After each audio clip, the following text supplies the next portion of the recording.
2021 के अंदर जब आर्यन खान को अरेस्ट किया गया था तो उस टाइम पर IRS समीर वानखेड़े काफ़ी लाइमलाइट में आए थे।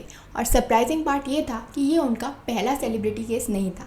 इससे पहले वो 12 और सेलिब्रिटीज़ से इसी तरीके के केसेस बना चुके हैं, विच इंक्लूडेड शाहरुख खान, कैटरीना कैफ, दीपिका पादुकोण, रिया चक्रवर्ती, श्रद्धा कपूर और भी बहुत सारे सेलिब्रिटीज़ थे। तो अब इससे हम उनकी स्ट्रैटेजी समझ सकते हैं कि वो टारगेट करते हैं रिच और इमेज कॉन्शियस लोगों को जो कि वल्नरेबल है, ताकि वो उनसे मनी एक्सटॉर्ट कर सके। और यही बात सामने आ गई आर्यन खान के केस के अंदर। और रिसेंटली उन पर CBI ने एक FIR फाइल की है in regard to corruption and conspiracy under the prevention of corruption act and Indian penal code. Conspiracy इसीलिए क्योंकि उन पे एलिगेशंस लगाए गए हैं कि उन्होंने आर्यन खान को ड्रग केस से छोड़ने के लिए 25 करोड़ रुपीज़ की डिमांड की थी। और करप्शन इसीलिए क्योंकि उनके पास डिसप्रपोर्शनेट एसेट्स पाए गए हैं। मुंबई जैसे शहर में उनके पास 5 प्रॉपर्टीज़ हैं, including a residential flat in Bandra and 2 commercial properties.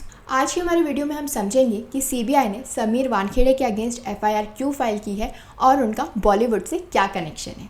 लेकिन सबसे पहले हम बात कर लेते हैं about the rise of Sameer Wankhede कि वो यहाँ तक इस पोजीशन पे कैसे पहुँचे। लेकिन उससे पहले मैं आपको एक बात बता दूँ कि कोई भी गवर्नमेंट एम्प्लॉय अपनी जॉब के साथ पैरेलल बिजनेस रन नहीं कर सकता, ये इल्लीगल है। लेकिन शायद इस बारे में समीर वानखेड़े को नहीं पता था, इसीलिए तो उनके नाम पर 2 कॉमर्शियल प्रॉपर्टीज़ हैं जिसमें से एक बार है।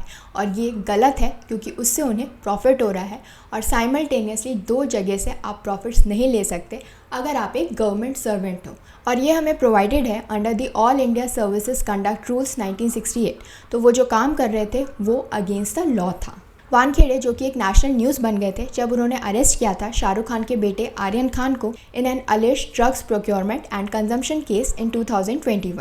और इसी केस के चलते नार्कोटिक्स कंट्रोल ब्यूरो ने सीज की थी 13 grams of cocaine, 5 grams of mephedrone, 21 grams of marijuana, 22 pills of MDMA and 1.33 lakh in cash from the cruise vessel. इस केस के चलते आर्यन खान को 22 डेज जेल के अंदर रहना पड़ा था और उसके बाद उन्हें क्लीन चिट मिल गई थी by NCB in May 2022 due to lack of sufficient evidence. और इस क्लीन चिट मिलने के बाद ही एक सेपरेट विजिलेंस इंक्वायरी कंडक्ट की थी owing to allegations of high handedness against the NCB team and Wankhede. 7 officers के अगेंस्ट तो डिपार्टमेंटल एक्शन लिया गया था और वानखेड़े का ट्रांसफ़र कर दिया गया था फ्रॉम दी NCB।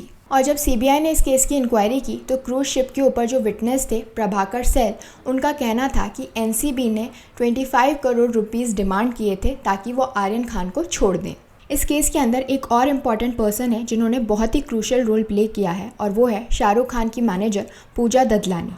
उनका कहना है कि उन्होंने खुद ने 50 लाख रुपीज़ का जो बैग है वो हैंड ओवर किया था टू दी NCB। और जब CBI ने इस केस की और इंक्वायरी की तो एक कॉन्स्पिरेसी सामने आई, conspiracy to extort 25 crore rupees from the Khan family.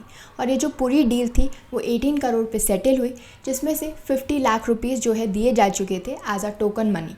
और ये जो 50 लाख रुपीज़ की थ्योरी थी इसे कंफर्म किया शाहरुख खान की मैनेजर ने। और इन्हीं एलिगेशंस के चलते वानखेड़े और बाकी ऑफिसर्स को बुक किया गया है under section 7, 7A and 12 of the prevention of corruption act and sections 120B and 388 of the Indian penal code.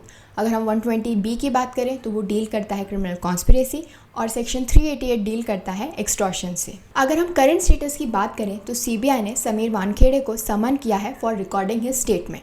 लेकिन वानखेड़े अपना केस लेकर पहुंच गए हैं दिल्ली हाई कोर्ट और वहां से उनको टेम्प्रेरी रिलीफ मिल गया है फ्रॉम द कोर्ट। और कोर्ट ने उन्हें 22 मई तक का टाइम दिया है ताकि वो अप्रोप्रिएट फोरम के पास जा सकें against the case registered by the CBI। और इसके अलावा CBI ने एक ओरल अश्योरेंस दिया है दिल्ली हाई कोर्ट को कि वो कोई भी कोअर्सिव एक्शन नहीं लेंगे against the former narcotics control bureau zonal director Sameer Wankhede. Sameer Wankhede को हमेशा से ही लाइमलाइट में रहने का बहुत शौक है और ये हमें पता चलता है with the number of celebrity cases he has on his list. तो आर्यन खान का केस तो 13 केस था। इससे पहले वो 12 सेलिब्रिटीज़ के ऊपर ऐसी तरीके के केसेस जो हैं वो स्टार्ट कर चुके हैं।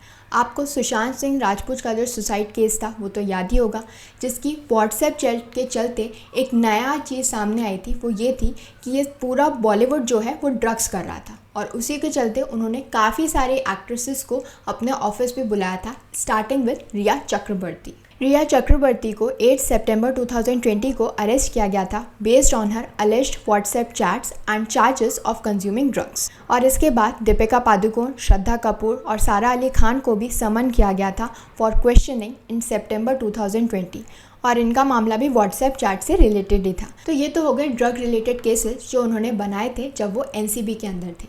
इससे पहले जब उनकी पोस्टिंग एयरपोर्ट पे थी, एयरपोर्ट कस्टम्स के अंदर, तब भी उन्होंने काफ़ी सारे सेलिब्रिटीज़ को रोका था on airport, starting with Shahrukh Khan. 2011 के अंदर शाहरुख खान के ऊपर 1.5 लाख रुपीस का फाइन लगाया गया था फॉर कैरिंग एक्सेस लगेज। इसके बाद 2011 के अंदर अनुष्का शर्मा के साथ भी सिमिलर केस हुआ था क्योंकि उनके पास 35 लाख रुपीस के undeclared diamond bracelet, necklaces, earrings and 2 expensive watches पाई गई थी। इसके बाद कैटरीना कैफ के ऊपर 1200 रुपीज़ का फाइन इम्पोज किया गया था under the foreign exchange regulation act क्योंकि उन्होंने लगेज क्लेम किए बिना ही टर्मिनल से एग्जिट कर दिया था और उनके पास एक Apple iPad, 30,000 undeclared cash and 2 bottles of whisky पाई गई थी। और ऐसे ही कुछ सिमिलर केसेस रणबीर कपूर, मीका सिंह, बिपाशा बासु, अनुराग कश्यप और विवेक ओबराय के साथ भी हो चुके हैं। तो हम इन सभी इंस्टेंसेस से देख सकते हैं कि उन्हें लाइमलाइट में रहने का कितना शौक है। इनफैक्ट एक केस के अंदर तो उन्हें डेथ थ्रेट भी मिली थी और उस टाइम पे उन्होंने सिक्योरिटी लेने से मना कर दिया था।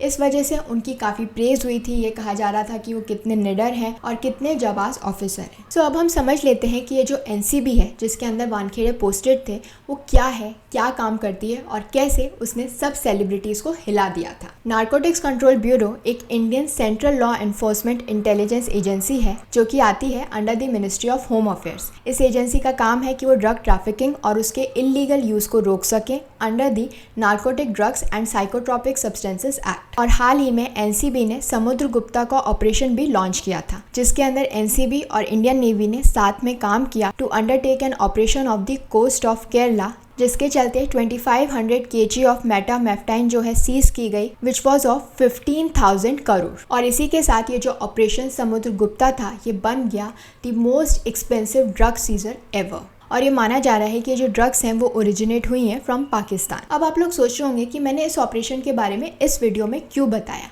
इसका रीज़न है वो ये है कि हम देख सकते हैं कि जो एनसीबी है वो कितने बड़े बड़े ऑपरेशंस हैंडल करती है और उसके बाद भी उन्हें उतनी लाइमलाइट नहीं मिल पाती जितनी समीर वानखेड़े को मिली। तो समीर वानखेड़े की जो स्ट्रैटेजी थी वो काफ़ी स्ट्रेट थी। उन्हें पैसा भी चाहिए था और लाइमलाइट भी, और उसके लिए बॉलीवुड सबसे अच्छा और सेफ रास्ता था।